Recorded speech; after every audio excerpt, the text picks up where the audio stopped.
Sub মেনুর মতোই কিছুটা।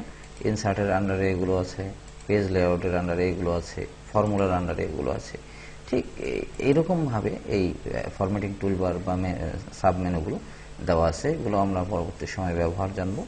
তো এই সাব মেনু বা ফরম্যাটিং টুলবারের যে অংশটা, এটিকে বলা হয় রিবন। এই রিবনটিকে যদি আমরা হাইড করতে চাই, ধরুন আমরা এটা দেখতে চাই না, সেক্ষেত্রে আমরা এখানে মেনু বারের যে কোনো ফাঁকা জায়গায় আমরা যদি মাউসের রাইট বাটন ক্লিক করে মিনিমাইজ দ্য রিবনে ক্লিক করি, তাহলে এটি কিন্তু আর দেখা যাচ্ছে না। আমরা যদি আবার এখানে মিনিমাইজ দ্য রিবনে ক্লিক করি, তাহলে আবার পূর্বের অবস্থায় আমরা ফিরে যাচ্ছি।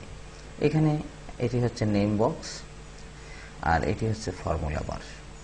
তাহলে আমরা এটা জানলাম, title bar, menu bar, ribbon, name box, এটা ফর্মুলা বার। এখন এখানে দেখা যাচ্ছে A B C D E F এভাবে কিছু অক্ষরগুলো আমরা দেখতে পাচ্ছি, এবং এখানে 1 2 3 4 5 6 7 8 করে সিরিয়াল নাম্বারগুলো দেখা যাচ্ছে। এ বি সি ডি এবং 1 2 3 4 করে যে সিরিয়ালগুলো দেখা যাচ্ছে, এই দুটি লাইনকেই বলা হবে হেডিংস। এগুলোকে বলা হবে হেডিংস। আমরা যদি এই হেডিংসটা দেখতে না চাই, ধরুন যে আমরা এটা দেখতে চাই না, তো সেক্ষেত্রে আমাদের যেটা করতে হবে, সেটা আমরা ভিউতে যেতে হবে। ভিউ মানে দেখা।